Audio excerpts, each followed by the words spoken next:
Seltzer Kings podcasts. In the military, veterans answer the call to serve. Now it's our turn. At Hire Heroes USA, they're changing lives, helping veterans and military spouses secure meaningful careers, all at no cost. With over 100,000 success stories and counting nationwide, they're connecting skilled veterans with employers who recognize their true value. Visit hireheroesusa.org to access their services or to support their mission.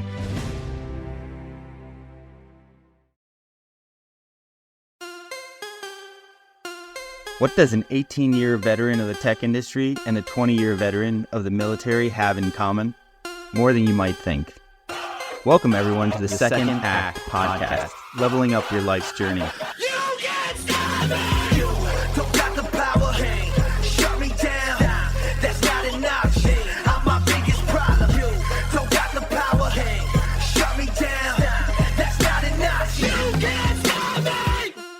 Hey, welcome back. How you doing, Michael? I am doing fantastic. We've got a lot of exciting things headed our way in terms of the podcast, and in terms of the ripple effects of the fundraiser that we have done with Hire Heroes, and just headed into 24. There's a lot to be thankful for, a lot to be grateful for, and really a lot to be excited about. So, absolutely, it's just an exciting time. We got Christmas right around the corner, and feelings in the air. My boys are checking under the tree every single day to see what's been added. But really, I'm really excited about this week and leading up to the new year. And it always is an exciting time. Leading into the new year, people get a lot of things on their calendars to start the year off strong. And I think this show is going to help some of those people really start off strong and really avoid some of the pitfalls that we've fallen into over the past couple months and years. So I'm excited about it. Yeah. And also knowing that we have our own pitfalls. Everyone's got them as they go through the process, right? Like they're not alone, and falling in some holes, circumventing some holes that are in that rocky road less traveled. But it amazes me how diverse the backgrounds and stories are with our guests, both the ones we've had and the ones that we plan to have on the show. Individuals who are leaving or have left corporate America, active duty military veterans, serial entrepreneurs, first-time entrepreneurs, artists, producers, and the list goes on and on. And in this episode, we are excited to be joined by Adrian Jones, a native Californian who later grew up outside Denver and eventually made his way all the way east to Massachusetts. Adrian's second act came to him after a life-changing bike ride.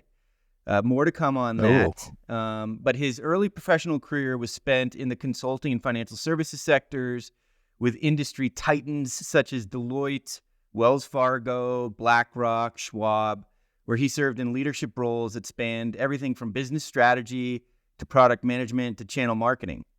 And I think it was nearly 25 years in the corporate world where he reached his inflection point and set out on his own entrepreneurial journey and started More, which is a platform for successful yet unfulfilled Gen-Xers to get more out of life. Outside of work, Adrian's gone the distance and just celebrated his 25th wedding anniversary. Congratulations, Adrian, on that. Hey, congratulations. So that's a big one. Yeah. You've got two amazing children, and you enjoy hobbies that include skiing, cooking, podcasting, and spending time with family. Welcome, Adrian. Yeah, welcome. Hey, thanks, guys. It's really great to be here. What a wonderful way to kick off the week with you two, and I'm so stoked for this conversation. Man, I'm stoked to get into it. I will say, Adrian, out of your hobbies, those are my hobbies, minus the skiing. I'd strap on a snowboard instead. But man, cooking, I love podcasting, and then time with my family, I think we're aligned there. So love it. Excited. Love it. And even though you're a snowboarder, I'll make exceptions, and we can make some turns together. It's the big debate. Exactly. The big debate. Yes, sir. My kids are snowboarders as well, and they'd say, I don't know if we can trust those skiers. But today I'll make an exception. There you go. All right. There used to be some mountains in Colorado that wouldn't allow snowboarders. I don't think that's the case anymore. I think that's all sort of fallen by the wayside. But I think it was Aspen Mountain used to prohibit snowboarders, but now it's one love among Aspen. everyone. Well, man, I guess I'll kick this off if you don't mind, Yeah, Michael. let's do it. So, Adrian, I heard a native Californian, made your way all the way to Massachusetts. Sounds like a military transition, but there you go. Now you're back again in California. That's right. As of today. Is that correct? Yes, that's right. And you have a little bit of a non-traditional childhood, but the one that you seem grateful for. So, if you would tell us about your childhood, your personal journey, and maybe include some of the standout memories that you had who shaped you or who you are today. Yeah, right on. Absolutely. And thanks for that. I was born many, many, many moons ago here. And I say here because I am back in Northern California in Marin County back in October 1969. And when I was actually, I lived in San Francisco. I was born in Marin County, but lived in San Francisco till I was 4. But a really important piece to my early days puzzle was I'm adopted. And I was adopted at 19 days old by a young couple in San Francisco. And I don't actually know anything about those first 19 days, to be perfectly honest with you.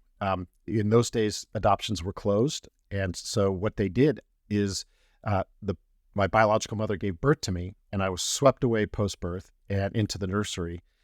And nowadays in open adoptions and other things, it's a little bit different. But in those days, it was you're born and gone. You were swept away, no contact with your biological family. And for those 19 days, I actually don't know what happened to me, truth be told. But anyways, I was adopted at 19 days old and lived in San Francisco till I was 4. Gosh, I probably was getting close to my 2nd birthday when my parents adopted my younger sister, who was then 3 months old. And I remember she's showing up at the house, and she's got blonde hair and more fair complexion. If you guys see me here on the screen, what's left of my dark hair that's not turning gray, because I grew to be taller. You know, my childhood days I wasn't, but I'm very strikingly physically different than my sister, even when I first met her. And that was very atypical, right? I mean, most typical families, if you will, if you're an older sibling, your mother gets pregnant and you are introduced to the concept of having a sibling through her pregnancy and so on and so forth. In this instance, younger sister magically appeared one day and my parents said, "Here's your sister." Like, whoa, okay, what's this mean? And I just poke her and like, what does she do here? How does she fit into this whole program? But anyways, it was great to have her, and she and I are still super tight nowadays anyways. But that was an exciting moment. And when I was 4, Dad took a job in Denver. So we left San Francisco and moved. Actually, you guys will appreciate this. I lived in Littleton, just south of Denver. Okay. Yeah. And did my formative years there from 74 to 87. Okay. And I became a diehard Broncos fan in the process. Oh, nice. Yeah. It was great growing up and going to Mile High Stadium and watching the Broncos in the 70s and when they had a hard time beating the Raiders, but the place got loud and would shake with everyone stomping their feet in the stands. Are you still a Broncos fan? Absolutely. All right. Absolutely. Right.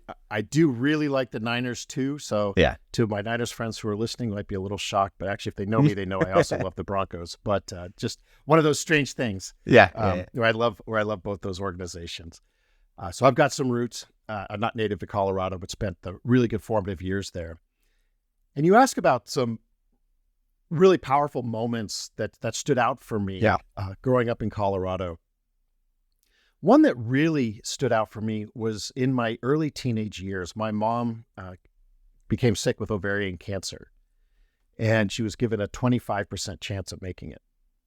And as you guys know, you're Coloradoans, there are 52 14,000-footer peaks in Colorado that you can hike, and there are varying degrees of difficulty, but I think if you've ever done one 14,000 footer, you know it takes a fair amount of conditioning, and it's strenuous to ascend a peak of that elevation.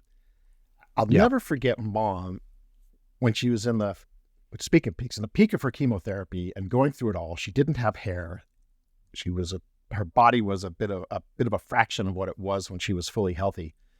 She did not stop climbing those mountains. And I'll never forget climbing one. Actually, sadly, I don't remember the exact peak, but we got to the top. She was wearing a hat, and she took her hat off and had us take a picture of her because she wanted it to show her doctors, her oncologists, that she was not going to be denied her life and her goals of climbing these mountains. Yeah. She was doing it before she became sick, I guess is the preamble there. But to do it when you are fighting cancer and you're not well and you're dealing with chemotherapy in the early 80s, not a pleasant thing, but she fought through it. And that fight showed a lot to me. That if you have the will, you can do it. It can be done. It's just, do you have it within you to do it and to conquer the odds? And we all face odds. And this is not one of my life metaphoric lessons on things, but it was just really powerful to me. Like, we're climbing a mountain and here she is doing it. And she gets to the top and she's like, you know what?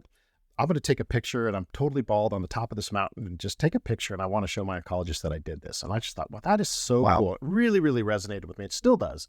Get a little emotional thinking about that. Well, that was really a really powerful moment for me. And as I got older, one of the things that was interesting being adopted is I knew at a very early age that I was adopted, but it was never in doubt that I'm a Jones, that I was a member of the Jones family. This was my family. This was my kin. Yep. My dad's grandfather, so my great-grandfather in my adoptive family, was a U.S. Senator from New Mexico. And he's known in our family lore as the Senator. He was the first Democrat. He was the first Democrat senator. He's the only senator in our family, but he's the first Democrat senator from the state of New Mexico. And he co-sponsored the bill on women's suffrage in the late 17, 18, 19. So roughly 100 years, a little under 100 years ago. Okay. Yeah, a little over 100 years ago, I should say. And that, obviously, I never met the guy. I only know what the family shared with me at the time. But that really stuck with me. Like, gosh, we can go on to do really cool and important tasks. Yeah. And we can become politicians, and we can do things to help people. And I thought that was really cool. And I really anchored myself to that person and my family. That can be done. And even though I don't share an ounce of genetic material with that man, it was still someone that I really anchored to and have looked up to throughout the course of my life. I mean, those two events that you just described are highly unique, but they provided an amazing amount of inspiration, not just to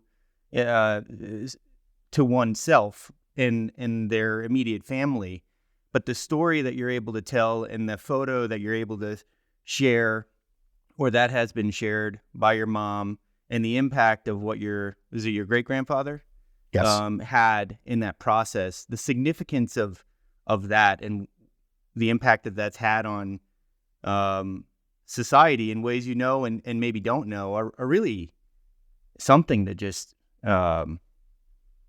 embrace and use for good in so many different ways. It's phenomenal. To use my friend John Ballinger's favorite word. It's phenomenal. It is. I'm blown away by that. Adrian, that story is so impressive.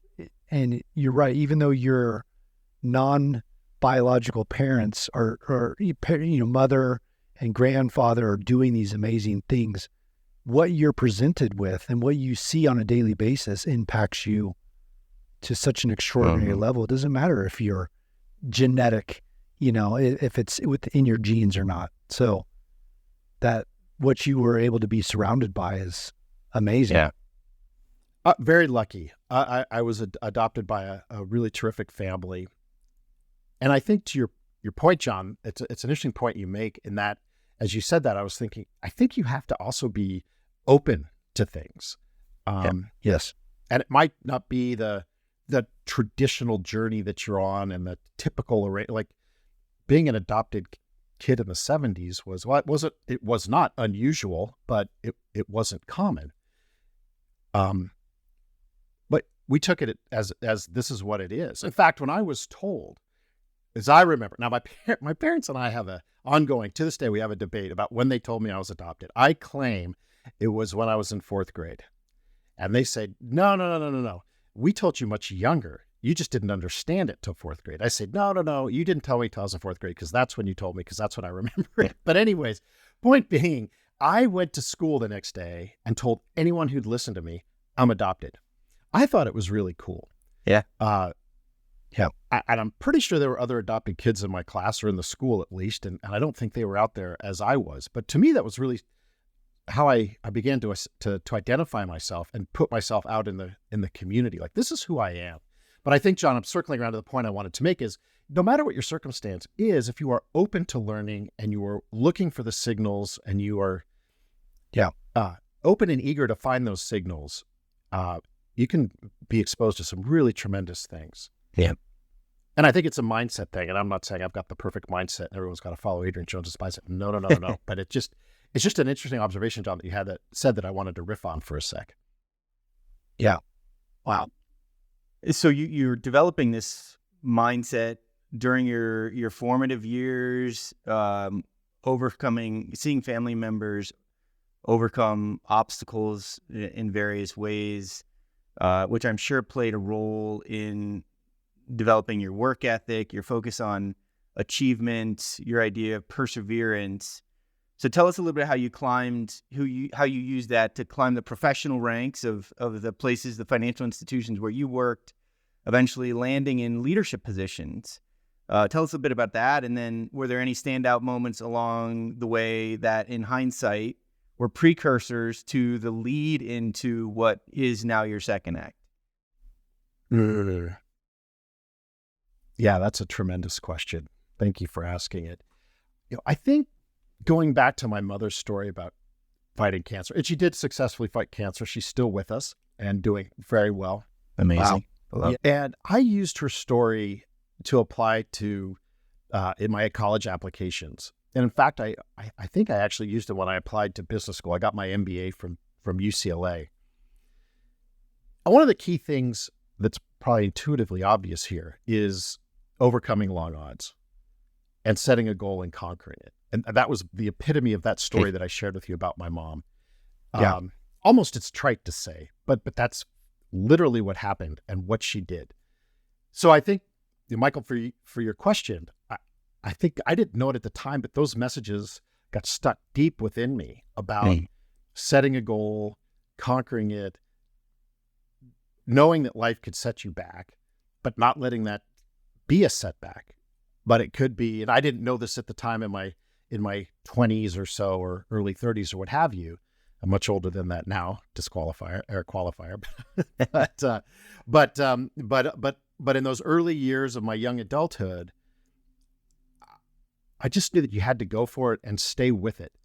And that was what really stuck with me. And I think those were messages that I got either from books that I read, that my parents shared with me, and advice and coaching that they provided along the way, the people that I affiliated with as friends in my peer group, my friendship circles, but was all about going for it and knowing that you're going to have some setbacks. And I think in the early years, when you start having setbacks, you're going to get knocked down, right? We all get knocked down time and time and time again. Like daily, we get these knockdowns, and sometimes you don't see them, but you have them. And it's how you respond to them and using them as a way to, not even bounce back, but bounce forward. And that's what I think really, as I look back in my older and I hope wiser years now, that I was doing along the way as I was growing my career. So for me, I actually, quite honestly, Michael, I thought I was going to be a diplomat. That was my driving purposes. I went to college. I studied international relations. I was like the international relations geek at college. Like, oh, he's one of them. Like, I was president of our student society. I worked in the department. I went to Europe. I went to Brussels and studied abroad and had an internship at NATO. Like, I am all in on being a diplomat. Okay. And I think, John, you're from the military, right? I am. In fact, I did a trip to Brussels as well. Went to NATO headquarters and got to brief there a couple of years ago. Oh, no way. I'm intrigued. Yeah, I was. I worked in the press department at SHAPE, at the Supreme Headquarters of Allied Powers Europe, the military side of NATO, in Mons, Belgium. Yeah, which was just a total trip and a whole other story. But anyways, point is, I wanted to be a diplomat. And when I got out of school, I went back to Belgium, got a job there, had problems with my work permit, had to come back to the States, and ended up getting a job in financial services, thinking that I would go get my Master's of Foreign Affairs and go back into go into the State Department or back overseas. But life had other plans, and I ended up getting an MBA, thinking I would go the business route and then go overseas, and then maybe get a political appointment into a diplomatic type civil servant role. And that never happened. But so life just takes us in different places. But I always wanted to, I don't know, success for me was just advancing and moving forward.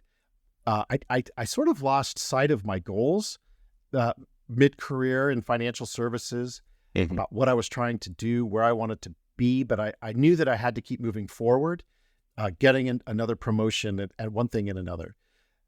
And getting more responsibility, more compensation, and all those sorts of things.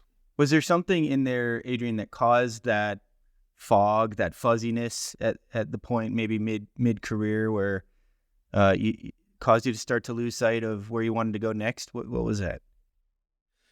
I don't know. I think I was just swept up in, we had got married, had kids, a daughter, and then a son, and was just trying to put bread on the table and save for retirement, right? And I just didn't know it, but I was on that hamster wheel and doing that thing and going to work and being up and eating breakfast and being out the door before anyone in the family was awake and trying to get home for dinner. And I made a real effort to be home for dinner, but just did that for years. And that was almost on autopilot, really. Yeah. And just doing my best to get the next, to do a great job at work, to get a promotion, and move forward as I could with the skills that I have. And it wasn't until I was working with a guy who, if he listens to this, he'll know who he is. His first name's Robert. And he was, and to this day, has been the best business partner I ever got to work with.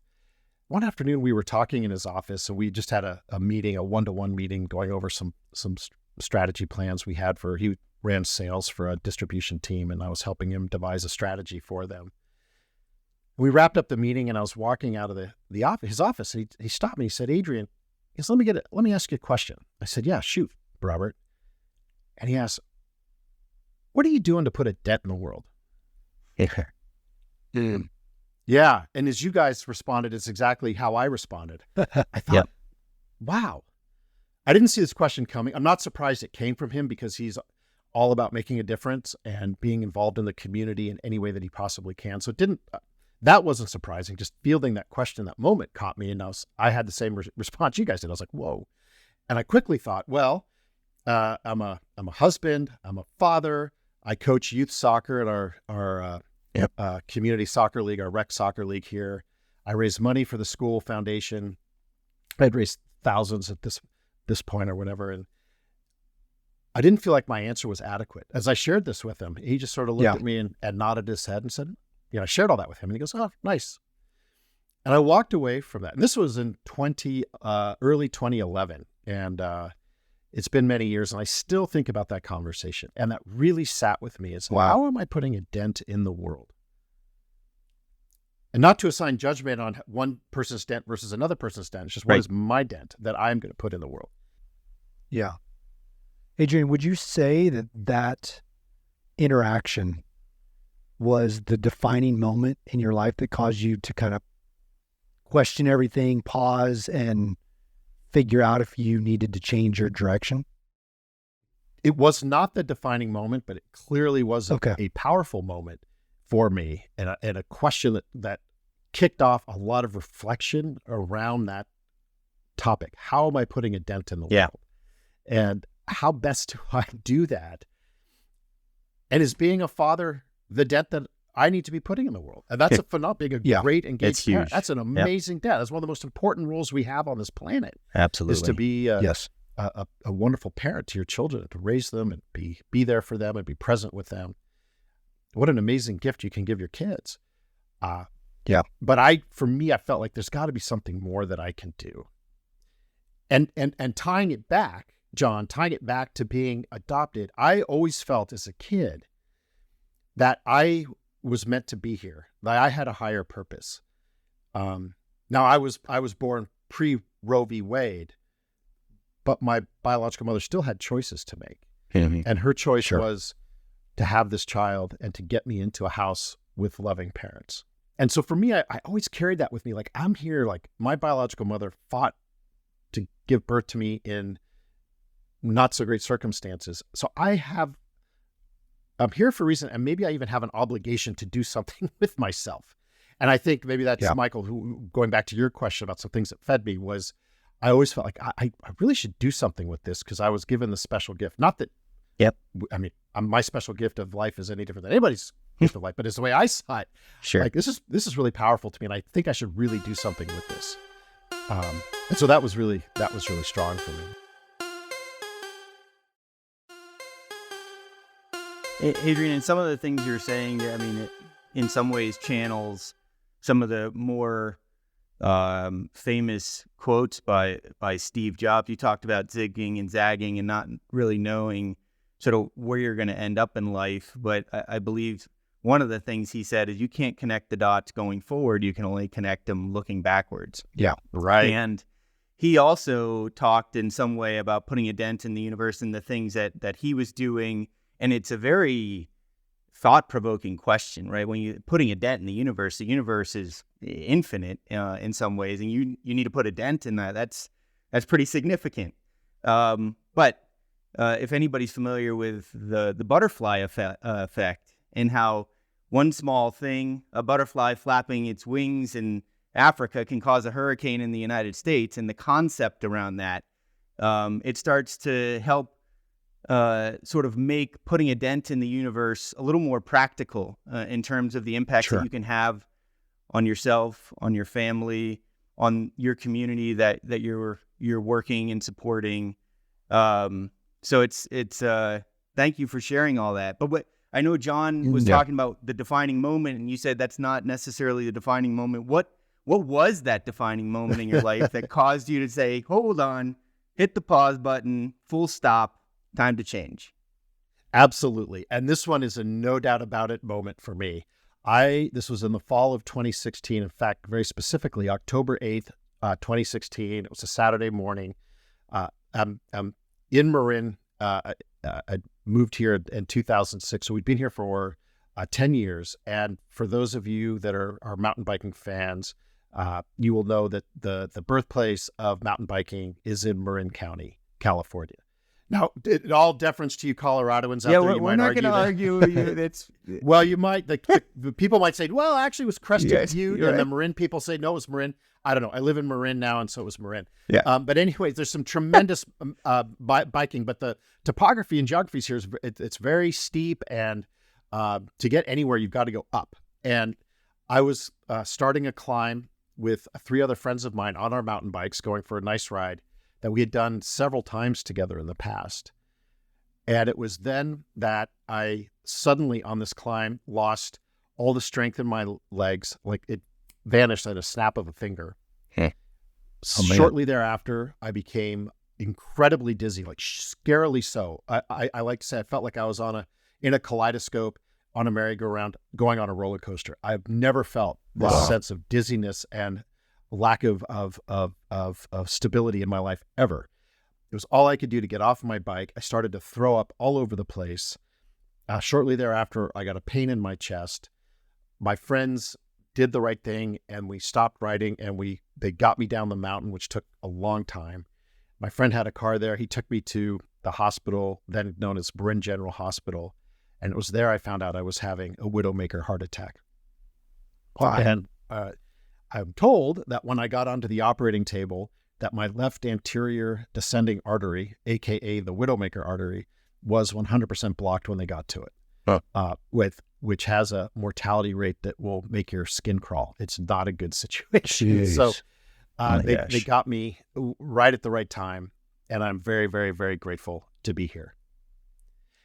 And that was my defining moment. And more specifically, once I got out of the hospital, was discharged and was sent home, and I was put on, at the time I was still working in financial services in San Francisco, I was immediately put on leave for a few months to recover. And I honestly would lay in bed, stare at the ceiling, and wonder why I survived. Like, why me?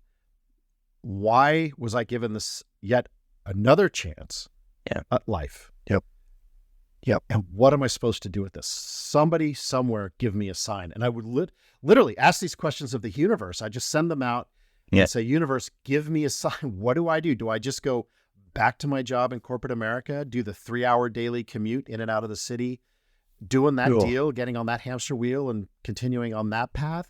Right. Or do I do something else? But if it's something else, what on earth is that? I've been doing, post MBA business strategy type work for those firms you mentioned earlier, Michael, at the top of the call or conversation. And I was like, what do I do? And the answer that came back was pretty immediate and very direct and real for me.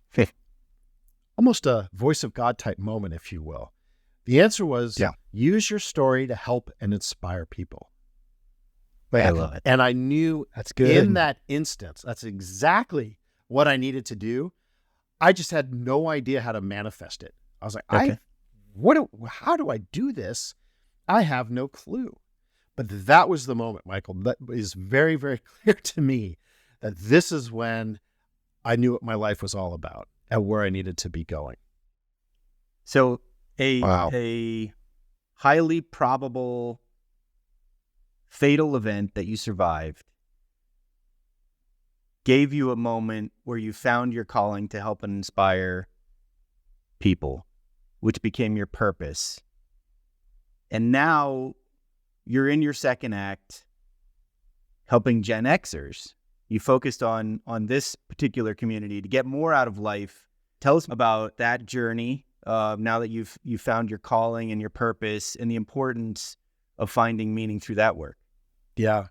So, happy to share all that. So I got off leave from work, and I did go back to my corporate job in San Francisco, but really wrestled with how do I manifest this calling?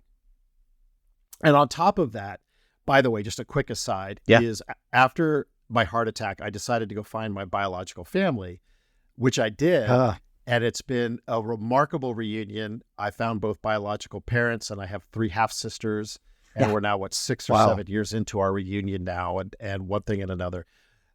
But that was all happening in early 2017, like reuniting with my genetic family. Yeah. Which was super duper powerful.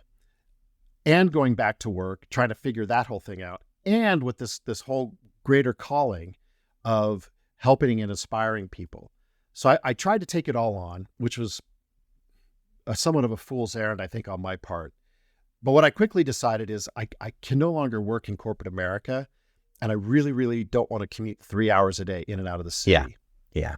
So I made the decision to resign from my job and take a job with a smaller firm locally to where I live. I didn't have to commute 3 hours a day, more like 20 minutes a day. And I began to try to figure out how to manifest this calling of helping and inspiring people. So I started to blog under a pseudonym because I wasn't sure what my message would be like and how it would be received. I was very timid and had some fear about it, quite frankly. Eventually, I gained the courage to start writing under my own name. I started a blog. I started to write articles. I started to do public speaking for the American Heart Association. Okay. You guys, I started a podcast called Profound Awesomeness in 2021. Love that. About tragedy to triumph stories and trying to find stories that could help other people going through something similar while still maintaining a job in financial services at this local smaller firm here. And what I quickly concluded was this wasn't enough. I needed to go more and do more for people. Wow. So earlier this year, I left financial services. I partnered with a guy I went to college with, and we've started this company called More, M-O-R-E. And the whole premise is we're targeting Gen Xers who want to get more out of life, who want more meaning, more purpose, more fun, more opportunities. This is what this community is going to be designed for. So it is ultimately a community. That's our bet. This isn't a school we're creating. This is a community where you go. Yep. And if you are looking for more intentional travel, more retreats that have deeper meaning to you, where you can connect with people who get it, who are like-minded. If you are looking for a new career or calling in your life, this is where we have coaches and programs to help you, where you can work with a community of others who are going through a similar thought process.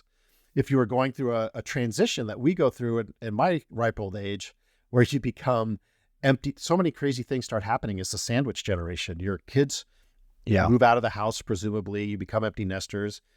You may lose a spouse to divorce or tragically to death. Your parents might be dying or having to move into memory care or assisted living facilities, or you have to make difficult decisions around your parents' care. You lose your job suddenly at 55. You've been working the same job for 30 years, and now you're out of work for the first time, and you don't know what to do. And on and on and on. We have transition cohorts that you can join where we have coaches who help drive conversations and facilitate those meetings. And so we are literally at the time of recording this podcast, we are just launching into marketplace now, with things kicking off in earnest in early 2024. And that's what we plan to really get rolling with what we're building. And this is fully aligns with this calling that I had to really help people who are maybe suffering in silence or getting spit out at this time of life and are just wondering what's next is. Like, they're asking the question, is this it? Is this, like, I still have a ton of life left in me. My body can still propel me through life. Yeah. I've got this energy. I'm not held to a bed or whatever. Like, I can go do things, but what do I do? Like, this is where we want to provide this platform for people.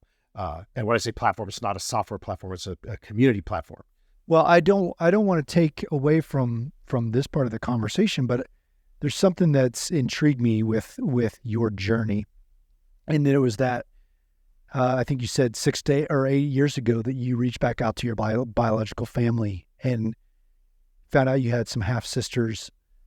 How much healing was in that, or what was the learning?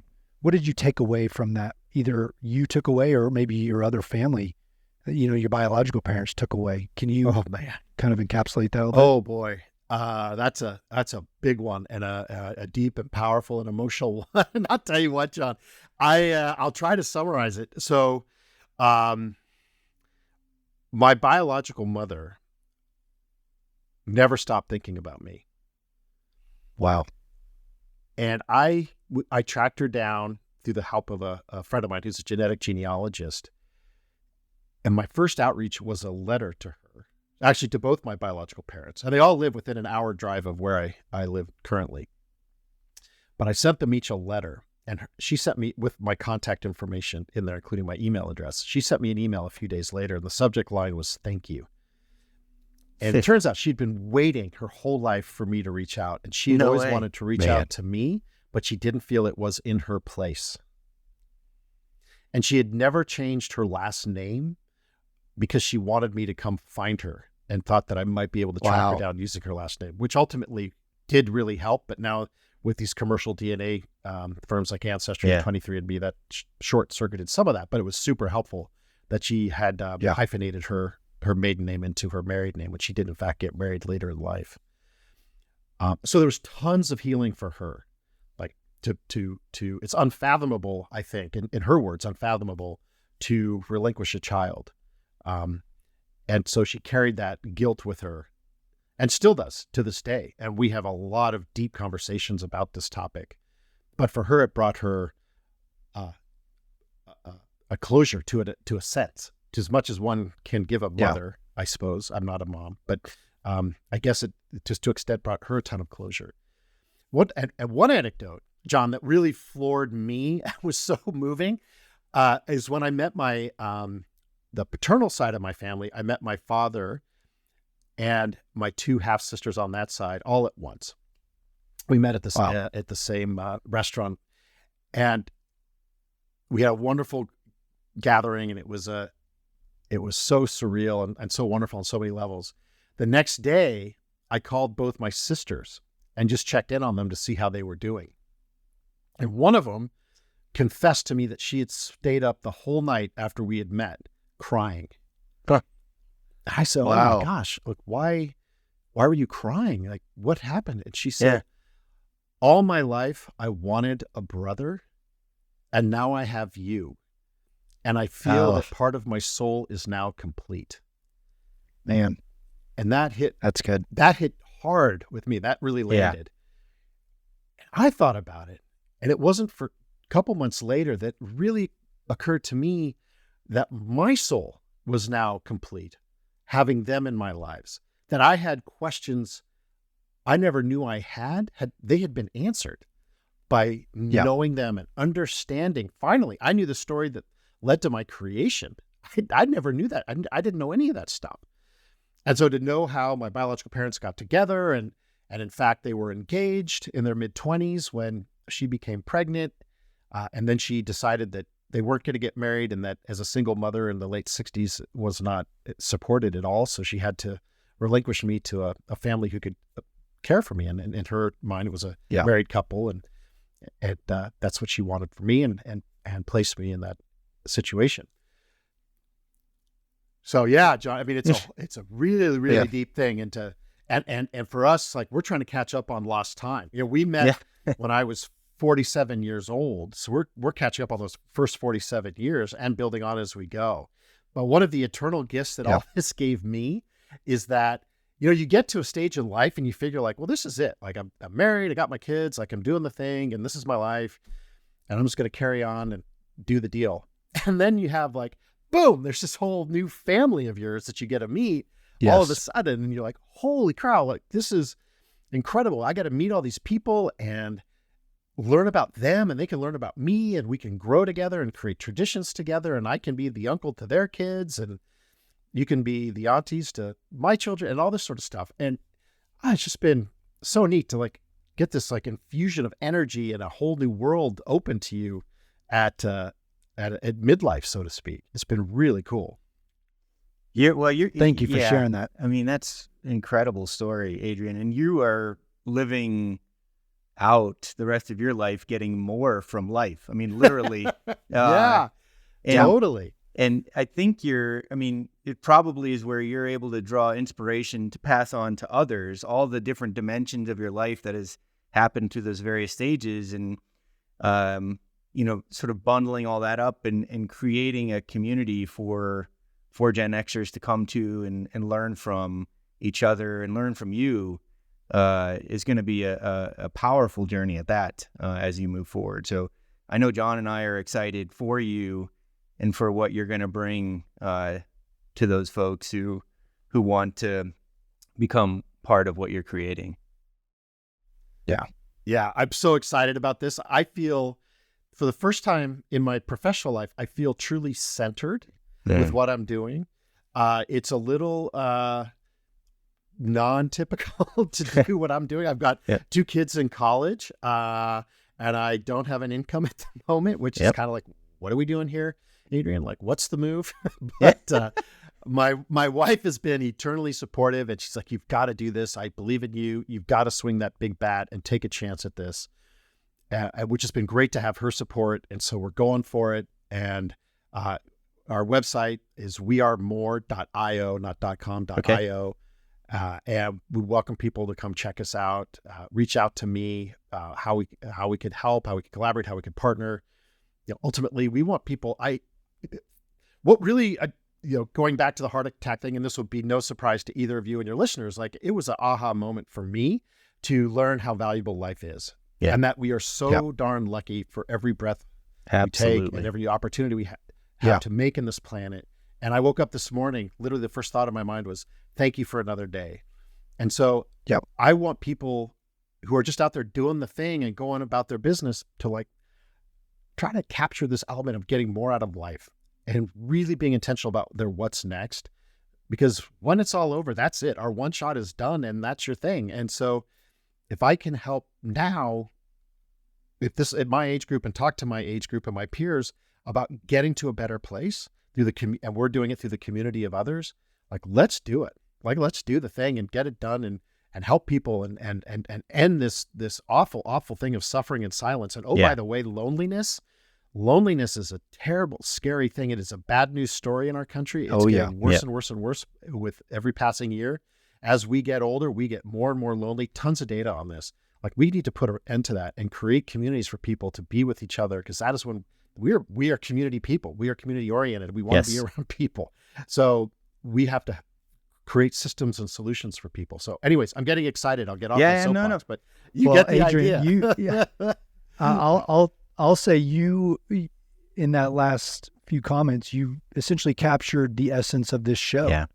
You know, we are trying to build a community to do exactly what you are doing in real life, and that's surround people amongst like-minded entrepreneurs and people who are doing their second act, who are maybe failing or maybe succeeding, but learning things along the way that we can help pass on to others so that we can be more successful as a community. And so what your life is what this show tries to encapsulate. So thank you for kind of wrapping that up. And I will say that one thing that I'm reminded of when I listen to your stories, you've got some really good people in your life, from your family that took you in and raised you to be the man that you are and the influence that you are, to your friends that pulled you off the side of that mountain and allowed you to keep going.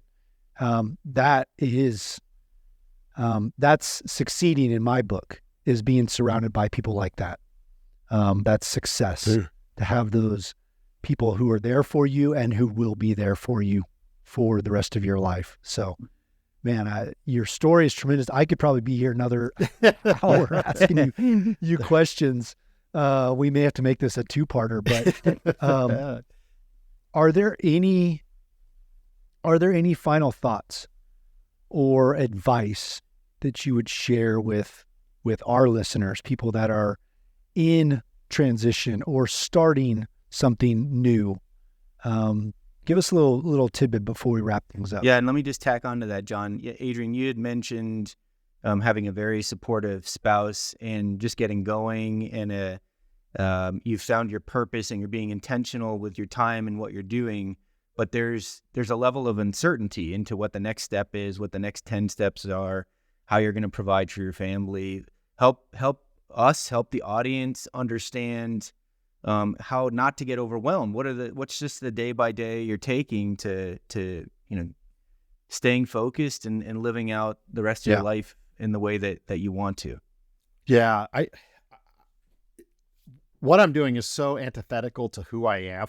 Typically, like, I have a plan. This is the deal. I've got my spreadsheet laid out, and this is where the money's coming from, and this is how we're gonna. You sound like Michael. Yeah, like literally. Yeah. And I truly, I don't know. I don't know if I have a great answer for you, Michael, but I will say this, that going back to when I was laying in bed after my surgery, after the heart attack, and hearing this message to help and inspire people, to me, it was like, this was not a choice for me. This was a true calling. And it was up to me to make it happen in my own way with the skills and experiences that I have. So to do what I'm doing is, as I like to say, a massive trust fall with the universe. Mm-hmm. Like, I literally just sort of I like that, falling back and counting on the universe being there, which is not a great, for all the planners out there. Like, how do you do that? But how do you pay your bills? And I get that. I quite frankly ask myself that same questions. But if you are able to identify, first of all, follow what's really pure to you. I think that's really important. And I hear that with the second act, what you guys are doing with your podcast. And as I understand you guys, like, you're doing it in your own way too, right? Like, you're creating this thing for other because you see this need and you see how you can help people, and you're driven by a purpose. And for me, I'm driven by this purpose, and I want to see and help people be successful in their lives. So that's ultimately important. And if you do that and you do it right, success will follow. And by putting yourself out there, the more opportunities you create for yourself, the more luck and opportunities will come back to you. And I think that that's really, really important. And so what we're trying to do with more, like we have officially soft launched, we do have paying customers now. We think we've identified a real need in this age group that we're going after. Yep. I'm not making what I made several years ago. I don't make money right now. Like, the family P&L is a little upside down right now. And I have big college tuitions that I've got to contend with. But I sleep well at night with all that on top of me, knowing that I am going to come out of this and what is the worst ultimately that can happen? I'll maybe wrap my comment with two things. I love what that. is actually the worst thing that can happen? Like the worst thing that can happen is that maybe I fail. Yep. Okay. And then what? Like what is that bad? Like, so it didn't work. So at least you tried, because regrets are the killer. I don't want to get to the end and be like, why didn't I do that? Instead, I went and just got another job and I had this whole thing. Like, no, I tried it. And maybe I'll be really successful. We will help 1 million people lead better, enriching lives. And then the other thing is, besides what's the worst thing that can happen is it ever really as bad as you think it is? Like our brains are hardwired with fear, like fear. Protect yourself, protect. And yes, I mean, there is ultimately the ultimate worst thing that can happen to you. And let's not discount that those things do happen. Absolutely.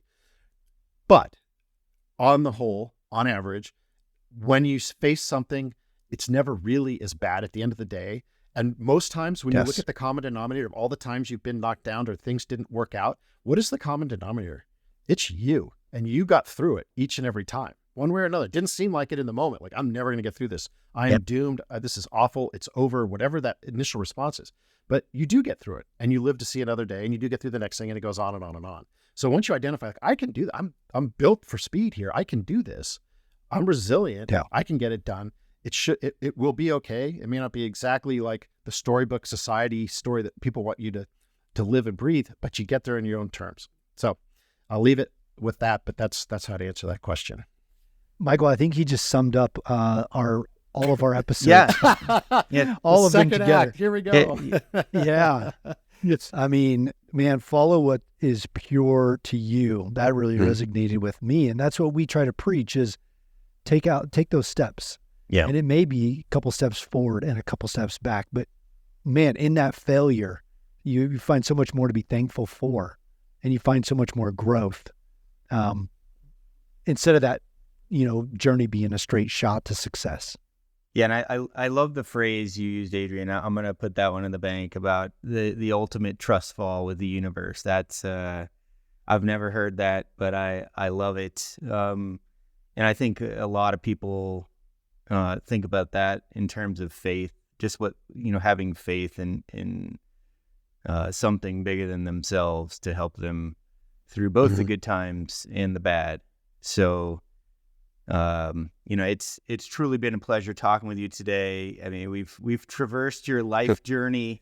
That includes adoption, the life-threatening health scares, to finding meaning and purpose, and now transforming these events into your second act and really helping and inspiring others. And just remind the audience again, if people want to find you, what's the best way to do that? Absolutely. Our website is wearemore.io, and you can find us there. I'm on LinkedIn. You can find me there. Reach out if we can connect or collaborate. You've got something on your mind. Would love to just be there for people and move this whole thing forward. So wearemore.io. Come check us out. Well, Adrian, thank you for taking time out of your busy schedule to hang with us today. I'm sure, as I know, I got a ton of inspiration out of this, but our audience is going to get the same and what you've shared. So we'll be sure to include the links to Adrian's information in the episode details, and we look forward to reconnecting with you all next week. Yeah. Adrian, thank you so much. It's been a pleasure getting to know you through this podcast, and I look forward to seeing big things come from the More community. Thanks, Michael. Thanks so much for this opportunity. I love what you guys are doing. I think your show is great. We'll enjoy a lot of success, and getting these stories out to motivate people and inspire them, I think, is really crucial. So thank you for doing this. Thank you. Thank you for giving me the at-bat with your podcast. All right. We'll be sure to include links to Adrian's information in the episode details, and we look forward to reconnecting with everyone next week. See ya. The Second Act with Michael and John stars Michael Newborn and John Ballinger. The podcast is produced by Seltzer Kings. For more information on the show, check out michaelandjohn.com, or if you'd like to get involved in the conversation, give the guys a shout on their socials at The Second Act with Michael and John on most platforms. Thanks for listening.